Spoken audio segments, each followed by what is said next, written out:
First shock of the game came on Black's first move, actually. C5. That's the one thing I didn't expect from Nigel. Well, I guess he was anticipating either C3 Sicilian or some Bishop D5 thing. I mean, I played the Open Sicilian quite a lot recently, but I assume Nigel had something prepared on that too. So You played safe, David. You played very safe. Yeah, C3. Yeah, I mean, David, surely you must have envisaged getting into a position which you know is very French defence-like, which Nigel's got a lot of experience. Did you seriously consider, I'm going to play an Open Sicilian or what have you to take it? I spent maybe 3 minutes here. And I really 2 or 3 minutes? I mean, is that really enough? Maybe I should have spent longer. I mean, I don't know. Open Sicilian on any other day would have been what I played, but okay. I don't know. I wasn't feeling that confident. You went solid. Solid. I mean, it's not that easy to equalise against a C3 in some lines, so I don't know. I wasn't sure what Nigel would play me to. Okay, so this is all very familiar. Didn't we have this on the board at some point? Yeah, we did. This down here. Yeah. Long time ago. Yeah. Okay, this is. Have you had this before, Nigel? Probably with white. I don't remember. I had something very similar against Vlastimil Hort about 30 years ago. So it was, I think, before David's mother was born.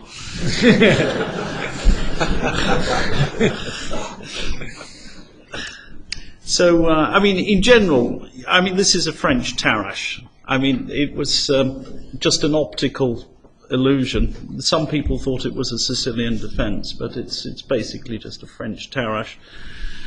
And the basic rule is that black should never lose in the French Tarrasch. That's it, And, I mean, you only have to look at Karpov-Korchnoi, 1974, and he didn't lose. He didn't lose. Korchnoi didn't lose a single game with black. So, so I was playing a sort of grumpy old man variation here. That was my idea. But Korchnoi always put his bishop on d6. Yeah, he did. Yeah, I mean, he put his bishop on d6.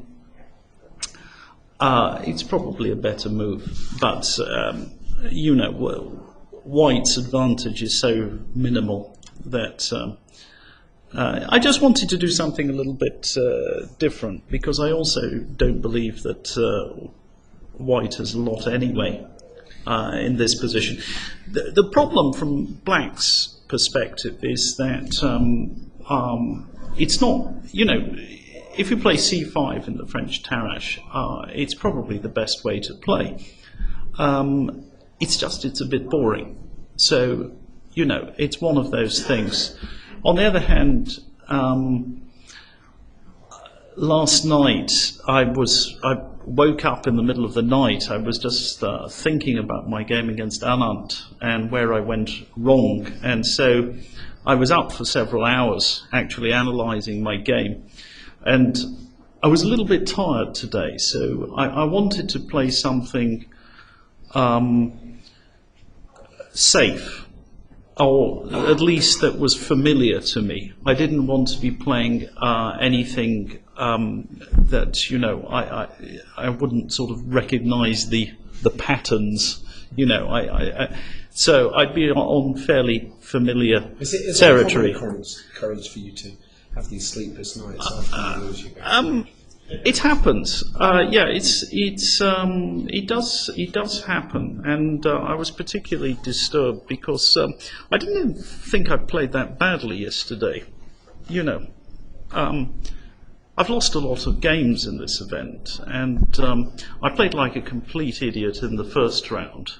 I played not so well against Aronian in the second round, but against Vichy, I actually made some good moves up to a point.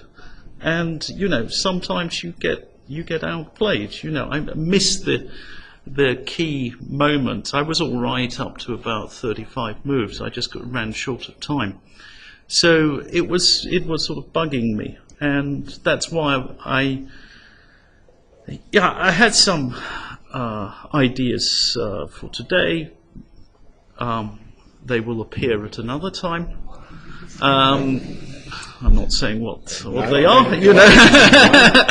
And you know, I knew C3 was definitely an option. I mean, I was with David in Patagonia in 2009, and David kept telling me what a wonderful opening the C3 Sicilian was. So I had to listen to this day in,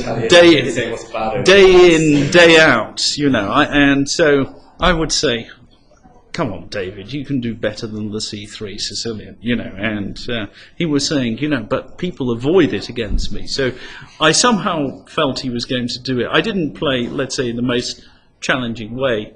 It was a question of energy. Yeah, but I mean, I haven't played the C3 for 1.5 years before this. It was, for me it was, I thought 50-50 that you would, I mean, if you I know. only had a bad night's sleep and stuff, of course I would have gone default. Yeah. So, Okay. anyway, First let's critical moment. Yeah. This. Yeah. Were you worried, Nigel, about him playing G4 and Queen D4? Well, it's the reason I didn't take. Yeah, I mean, White has to play G4 and Queen D4 because otherwise position doesn't make sense. But this is an interesting. It's a very interesting position, and I suspect that White is better, but it's not. It's not so clear. I wasn't sure. You know, I was thinking of moves like F6 here. Just, you know, I'm covering E5, and the main point is to put the bishop on F7 and to play knight G6. And, you know, it can be played.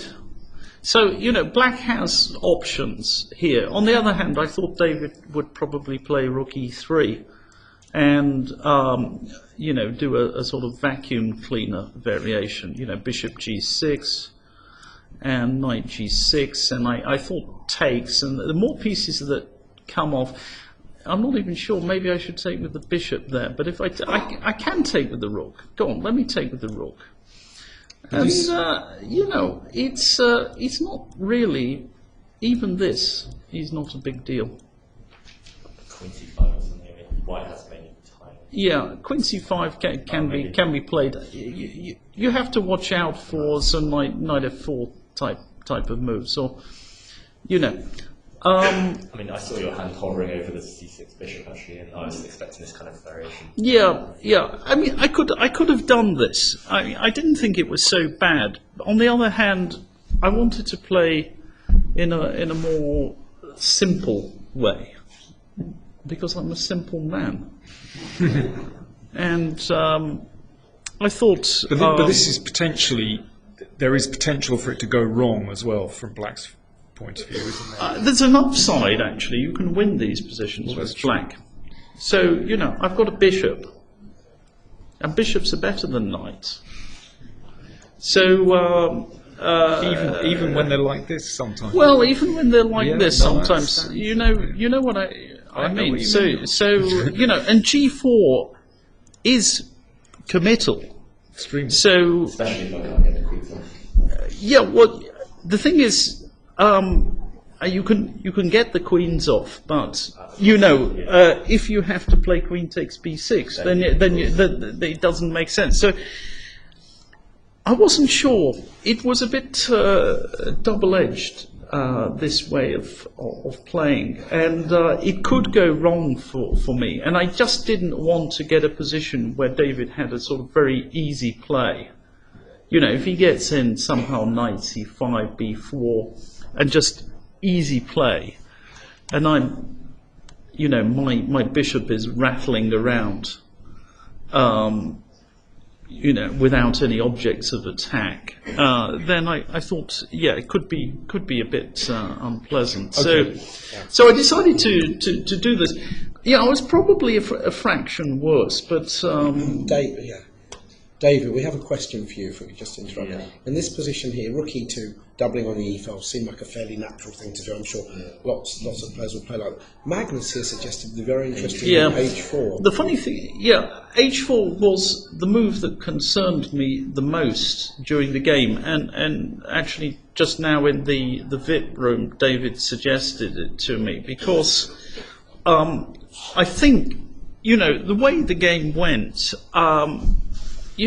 David got some pieces on some sort of active-looking squares, but actually, they didn't do a lot there. black is in type.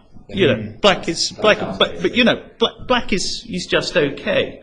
So h4 is actually a move I was a bit bothered about. I wasn't quite sure what to do against that. I'll be quite honest with you.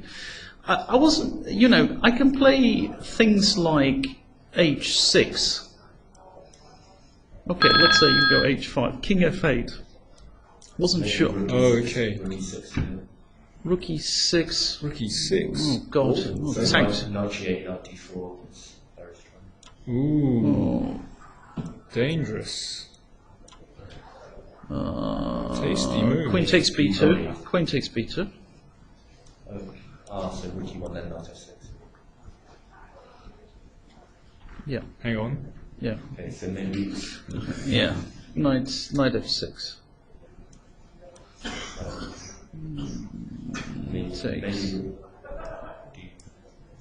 If I have to take the negative. Okay, listen. Let's go back. Let's go back to that position. Yeah.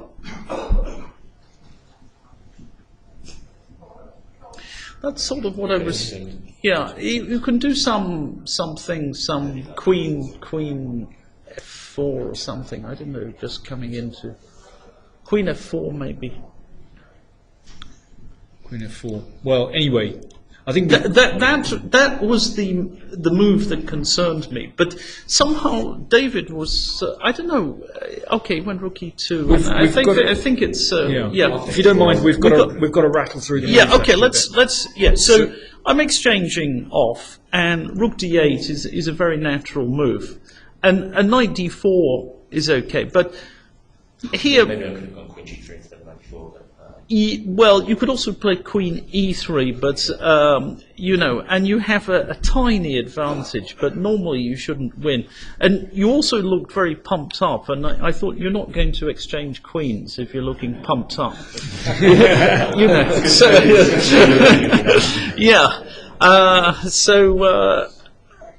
yeah. Now there are some sort of cheap threats. So that's why I went h6.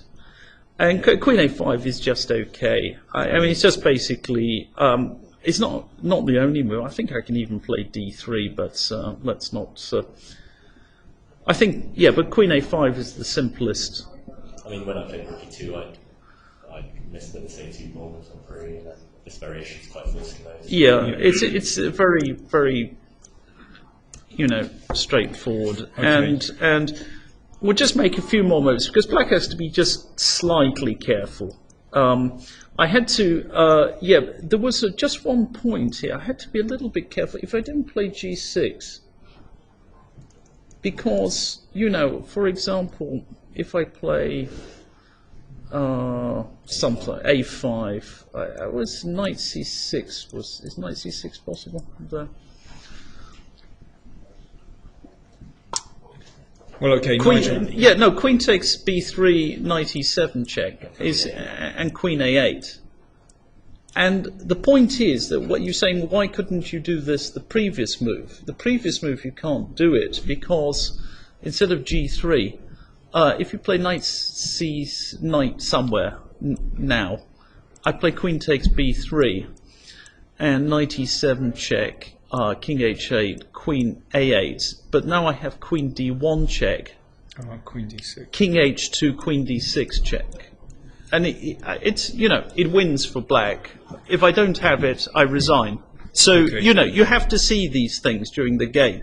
It may look like a very sort of boring game and there's nothing going on, but there are always these tactics which you have to see. Okay. So, yeah, okay. Nigel, I think we're going to wrap Yeah, up very yeah. soon. We've got a queue. Yeah, you got a cue. So thanks very much indeed. Yeah, and the last thing of interest was about move 31. Yeah. Because because I'm basically playing there for perpetual. Quick question Yeah. from our Twitter audience. Yeah. Probably a listener from last year wondered if you have any favorite Christmas songs. Oh, gee. We'll do a duet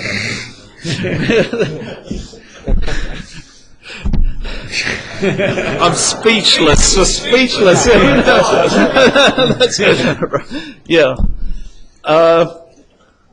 Yeah. Well, it's obviously Silent Night.